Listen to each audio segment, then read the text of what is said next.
Juru bicara pemerintah untuk penanganan COVID-19, Profesor Wiku Adhisa Smito menyampaikan kabar baik dalam perkembangan penanganan pandemi COVID-19 di Indonesia.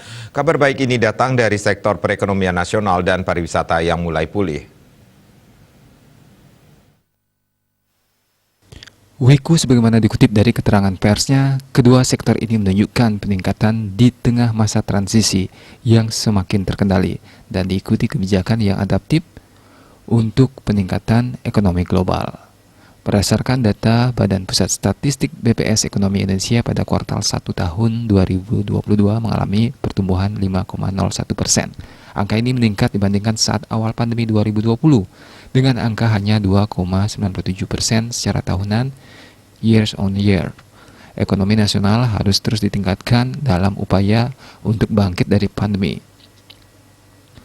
Pihaknya mengimbau masyarakat agar tetap waspada dalam meningkatkan aktivitasnya untuk mendukung proses pemulihan ekonomi nasional.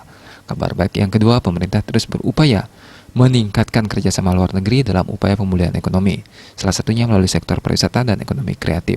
Penanganan pandemi COVID-19 yang semakin tertangani dengan baik, serta kondisi keamanan yang stabil, maka sektor parekraf semakin siap untuk menerima kembali wisatawan internasional. Dalam hal ini, pemerintah Indonesia melalui Kementerian Pariwisata dan Ekonomi Kreatif bersama Satgas Penanganan COVID-19 melakukan pertemuan dengan pemerintah Singapura pada 1 Juni 2022 di Singapura. Kedua belah pihak membahas kebijakan pariwisata, kelonggaran pembatasan perjalanan, serta optimalisasi destinasi wisata Batam, Bintan, dan Bali. Dengan demikian, Indonesia bersama Singapura dan negara-negara ASEAN lainnya dapat membuat Asia Tenggara sebagai destinasi wisata yang atraktif.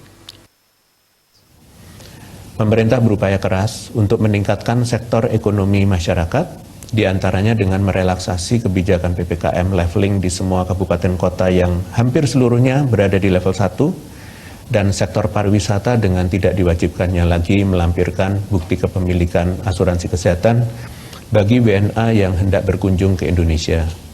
Oleh karena itu, saya menghimbau kepada masyarakat untuk berani mengambil peran sebagai pelaku pemulihan ekonomi nasional, namun perlu diperhatikan untuk tetap waspada dan siaga dalam menjaga momentum masa transisi pandemi COVID-19 ini dengan terus terkendali. Bali Pos melaporkan.